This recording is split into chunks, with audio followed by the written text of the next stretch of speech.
এই ছেলেটা কে রে? একবার সরিও বললো না। আরে তোর তো ভাগ্য ভালো, ওর সাথে তোর কথা হয়নি। কখনো কাউকে ভালো কিছু বলেছে বলে তো আমার মনে হয় না। দেখলাম ক্লাসে একা একা বসে, কেউ সাথে কথাও বলে না। Excuse me. হ্যালো। জি আমি। আমার কলমটা পড়ে গিয়েছে। তো কি হয়েছে? তো উঠিয়ে দিন। আমি কলম উঠাবো? আচ্ছা থ্যাংক ইউ। ভালো থাকবেন আপু, আসি। এখানে থাকলে হয়তো কলম উঠাতে উঠাতে আমার পড়াশোনা আর হবে না। গাধা নাকি আমি? আপু? হ্যালো, আসসালামু আলাইকুম। কে? আমি তা তো জানি, কিন্তু কে আপনি?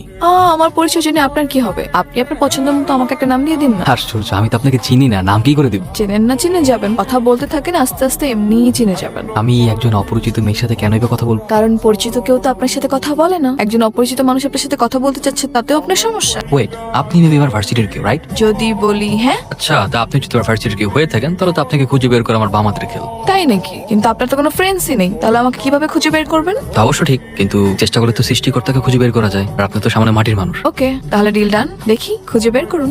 বাই। বাবা ডেকেছো?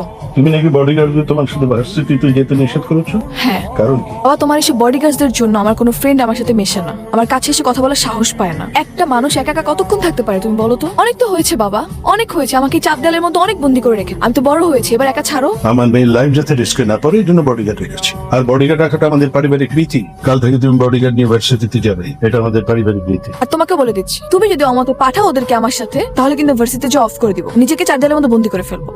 অনেক হয়েছে বাবা, আর কত? তোমার এসব অ্যারোগেন্ট বিহেভিয়ার আমি নিতে পারতেছি না। আমি তো একটা মানুষ, আমাকে একটা ছাড়ো প্লিজ, ভালো লাগে না আমার এইসব। কেসটা কি রান ভাই? রাত বেরোতে তো আপনার হাসাহাসি শব্দে ঘুমানো যান। কি বলেন ভাই? ওই হাসাহাসি করলাম না, কেসটা আমি একটু বুঝতেছি, তার নারী ঘটিত বিষয় মানুষ। তেমন কিছু না। আসলে হয়েছে কি, ওই ভার্সিটির ফ্রেন্ড, আমরা একসাথে পড়ালেখা করি, ওই লেখাপড়া নিয়ে ডিসকাস চলতেছিল। ও আচ্ছা, লেখাপড়ার বিষয়। না, এটা ভালো, তবে প্রেম ভালোবাসা কিন্তু ভালো না। প্রেম মানুষকে ধ্বংস করে দেয়। হ্যালো, কোথায় তুমি? আমি তোমার কথা মতো ইউনিভার্সিটির পিছনে যে পার্কটা আছে না, সেখানে চলে আসছি। আজকে ওকে দেখা হবে না আমাদের? হ্যাঁ আসবো তো, কিন্তু আগে দেখি তুমি তোমার বুদ্ধি দিয়ে আমাকে খুঁজে বের করতে পারো কি। যদি বের করতে পারো তাহলে তো দেখা হয়েই যাবে, আর যদি না পারো তাহলে তোমার কপাল খারাপ। তোমাকে কিন্তু ব্ল্যাক শার্টে আছে খুব হ্যান্ডসাম লাগতেছে। আমি কতদিন যাবত পাগলের মতো তোমাকে খুঁজতেছি। কেমন মানুষ তুমি? একবারের জন্য সামনে আসতেছো না? শুধু শুধু ভয়েস শুনে কি তোমাকে ট্রিট করতে পারবো নাকি? এত আকুল হয়ে গেছো কেন আমাকে দেখার জন্য? হ্যাঁ, যখন সামনে থাকি তখন তো একটু পাত্তাও দাও না, ঘুরেও তাকাও না। এখন তো কি? হ্যাঁ, আমি যদি সত্যি সত্যি তোমাকে চিনতাম তাহলে তোমার উপর থেকে আমার চোখ কখনোই সরাতাম না। তোর এই অপমান আমি কোনোভাবে নিতে পারতেছি না, বুঝছস? তুই মাইর খাই ফিরে আসছিস। আমি হলে কি করতাম জানিস? বাদ দে, তোর এই নিয়ে আমাকে একটা রিভেন্স নেওয়া লাগবে। রিভেন্স বুঝতেছিস না? তুই ওর কারণে মাইর খাইছস, সেম তুই ওর একটা মাইর দিবি। আর আমি জানি ও এখন বডিগার্ড ছাড়া ভার্সিটিতে আসে।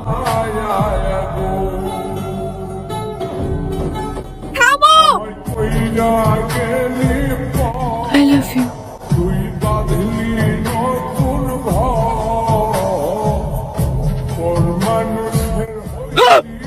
কি হলো রেন ভাই, আপনি এরকম চিল্লাচিল্লি করতেছেন কেন? আপনি কি ভূত দেখছেন নাকি? ওয়াশরুমে তো কিছুই নাই। ভাই আমার জানি কি হয়েছে ভাই। আমার কেন জানি মনে হয় কেউ একজন সবসময় আমার সাথে থাকে। আমি এক সেকেন্ড আগে আমার সাথে কি হয়েছে আমি সেটাও মনে রাখতে পারি না। কেন জানি ফিল হয় কেউ একজন আমার ভিতরে থাকে। আচ্ছা, ভিতরে আছে বুঝলাম, কিন্তু আপনি ওয়াশরুমের দিকে আঙ্গুল দিয়ে কি দেখতেছিলেন? ভাই আমি ওয়াশরুমের আইনে একজনের প্রতিচ্ছবি দেখছি, আর ওই লোকটা আমাকে কি যেন বলতে চায়। ও মনে হয় আমার কাছে কিছুটা চাচ্ছে। নাউজুবিল্লাহ, কি কোন রেন ভাই? আপনার উপরে কি কোনো জিন পরি ছায়া নামলো নাকি? আপনার কি কোনো থেকে নিয়ে যেতে চায়? কি ব্যাপার? তুমি কি কোনো কিছু নিয়ে ডিস্টার্ব? তোমাকে কেন জানি ঠিক লাগছে না। ম্যাডাম কি যে কন আমগুলো কাপসি করবো বেড়া, এলাকায় কারো বাপের বলা আছে নাকি? হ্যাঁ, আর যদি কোনো মন্দির বলা কেউ যদি আমগুলো কাপসি করবার আহে, বুঝে না আস্তে করে বামা দিয়া চামেলা জিবা হেলা।